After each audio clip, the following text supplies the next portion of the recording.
Hello, this is Assessing Risks, Assignment 1, Screencast. Legislative factors, PPE, COSH, RIDDLE, health and safety. PPE, personal protective equipment. This is, for instance, you've got compulsory protective equipment, such as in hockey, shin pads, same as football. You've got gum shields, same as rugby. That's like pieces of equipment that you have to play by the law of the game, you have to wear. Then you've got optional ones like scrum hats, rugby, ankle protectors, elbow pads, shoulder pads, anything like that is optional, so that's the player's choice to wear them, but the gum shields, shin pads, padding if you're a goalkeeper in hockey, that's all compulsory for the sport. COSH, control of substances hazardous to health. This is, for instance, if you're working at a sporting venue, you've got to make sure there's no water on the floor, or if there is, then wet floor signs are appropriately placed. Or hot cooking oil, make sure it can't get on anyone who is attending the venue, because you don't want anyone to get injured. RIDDLE is reporting of injuries, diseases, or dangerous occurrences regulations. And this is if anything does happen, you must report it. If anything dangerous does happen, or if so if anything dangerous does happen, you need to report it. Health and safety is just general health and safety, like DBS checks to make sure that people can. DBS is like, so you have to legally be able to work with children under the age of 16, just in case you might be a paedophile. But yeah, it's a test so that it shows people are legally allowed to work with children like that in contact areas. Similarities and differences between the two. You've got PPE, it is legislation developed to protect everyone. And the COSH is the control of hazardous substances, so it's maintaining that nothing happens, but it of course can happen if sometimes laws are in place because something's happened in the past and they're correcting it. RIDDLE is if you get it acts as a prevention for injuries as well, because if something happens, they'll report it and then it'll get people to look into it to make sure that it's not going to happen again. Health and safety is like a prevention, so if there's a near miss, then that goes under health and safety, not RIDDLE. So if there's no injury taking place, but there could have been, then that goes under health and safety. Then you've got legal factors, loco parentis, duty of care, hire duty of care, negligence. Loco parentis is, for example, if on a sport fixture, the coach or the coach goes with the team, and he's responsible for the children because the parents aren't there. So he is adopting the role of loco parentis, so if anything happens to them, it's on his responsibility. Of course, there is some leeway in that, but if they get injured, then he is responsible, so he must take care of the children to make sure they don't get injured that aren't necessary. Duty of care is anyone who's like coaches or teachers, it says, for the group of students, they must take care of them. It's a legal obligation to make sure they are legally obliged to remove risks to the children.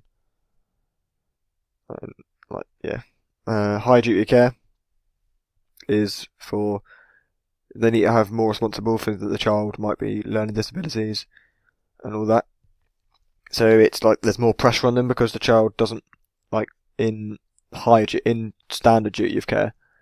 The children understand that things can be dangerous, but high duty of care, because the child might have a learning disability, he may not understand.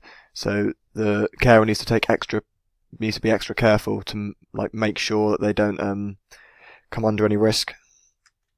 And negligence is basically if someone is doing this and they refuse to if they ignore it, let's say the sports hall wet floor teacher knows it's there but doesn't do anything to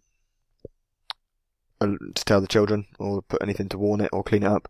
Someone slips on it.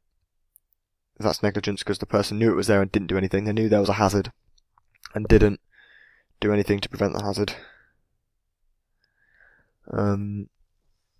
Or as the example says, if a client was doing weights and they're under the personal trainer's instructions, the personal trainer cannot make them do anything the trainer cannot do. No, the client cannot do, because that is negligence. Or if there's a machine that is broken and he still lets the client use it, knowing that he could hurt himself and the client hurts himself, then that is on the trainer. Laws in their appropriate court: your statutory law, civil law, case law. Statutory law is all written laws making them illegal by not following them. So in rugby, that can be used as like high tackles. It's illegal in the sport because the law's been made, so that all the laws like no tackles above the head, no tackles above the shoulder, or when you lift a person, they must stay. The head must not go below their hips at any point. Civil law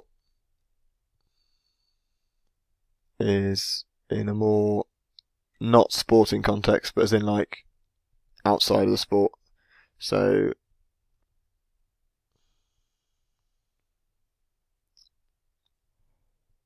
it's like it's cases that don't involve the police. So like if the police don't need to get involved in the crime, then they won't. They'll go under civil law. And case law is when there's been a similar case in the past, and they must treat the cases equally, so everyone gets a fair trial, as they say. So, for instance, in sport, let's say there's a person who does you pick someone up, tip tackles them, they land dangerously on the back of the head, and they get a 6-week ban. And then someone does it 3 weeks' time. It must be the same sentence if it's a similar tackle, because otherwise it's unfair. Similarities and differences between these are: case law gives a fair sentence to cases,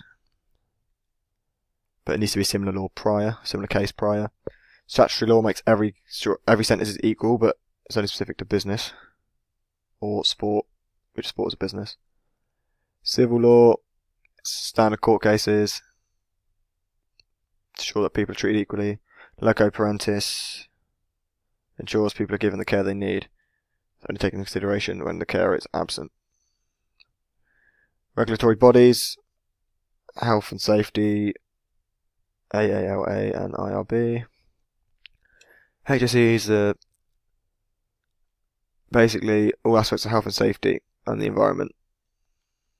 AALA, adventure, activities, leisure, licensing authority.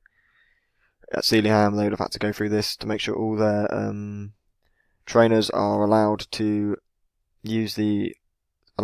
operate the equipment, as in the high ropes and the co-steering and all that. So make sure that they're trained to ensure the kids are safe, but ensure that they enjoy themselves as well. And IRB is the International Rugby Board, which is basically it controls the laws of rugby. That's the end of my PowerPoint. Hope you enjoyed. Goodbye.